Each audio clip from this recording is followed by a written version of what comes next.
If you're in sales, you better like people. If you don't like people, you need to, I don't know, do something else, drive a dynamite truck or something. But you got to like people, and you also have to understand them. Right? You know, it's that old saying, understand before being understood. Right? We have to understand the customer before they're ever going to understand us. I don't care what you're selling. It's, you know, it's understanding, like I talk about with a buyer's quadrant, that most customers are guarded when they initially go out to buy something, especially a high ticket item. So if I can lower their guard, then they'll be open-minded and start listening to me.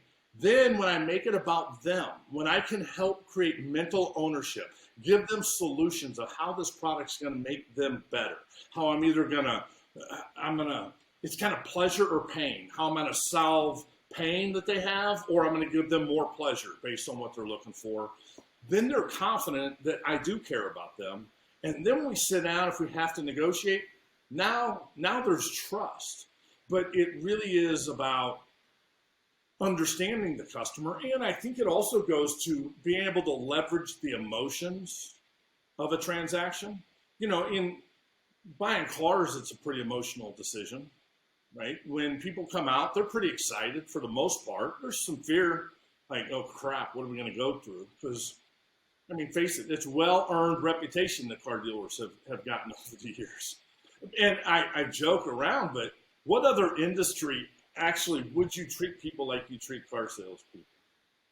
You don't like them, don't trust them, think they're going to rip you off, you're going to get a bad deal, and you're going to lie to them and tell them whatever you feel like you have to tell them to get the advantage. Very few other industries would you ever do that. Now, having said that, look, we earned that reputation, so we have to prove to you that we're going to be different. We're going to give you an exceptional experience. And, you know, that's really my vision anyway, but how can I get you more excited? How can I leverage emotions when I'm a salesperson, right? Because it's either emotions or logic. So my goal is to get your emotions and excitement as high as I can, as long as I can. Because now, then when we have to sit down and start talking numbers or negotiating, look, it's going to become more logical. But if I did a good job getting your emotions here, the emotions will help carry you through that logic.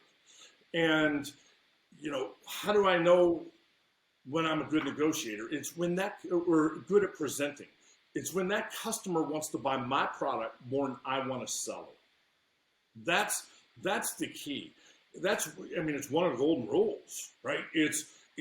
Whoever cares least about a deal wins. Meaning that customer wants your product more than you want to sell it. Doesn't mean you don't want to sell it, but that means that we got their emotions higher and they've already taken mental ownership. Because mental ownership always comes before physical and financial ownership, right? It's when I paint that into your life and you see yourself using it, that's when I've succeeded in the sale and set up a successful negotiation.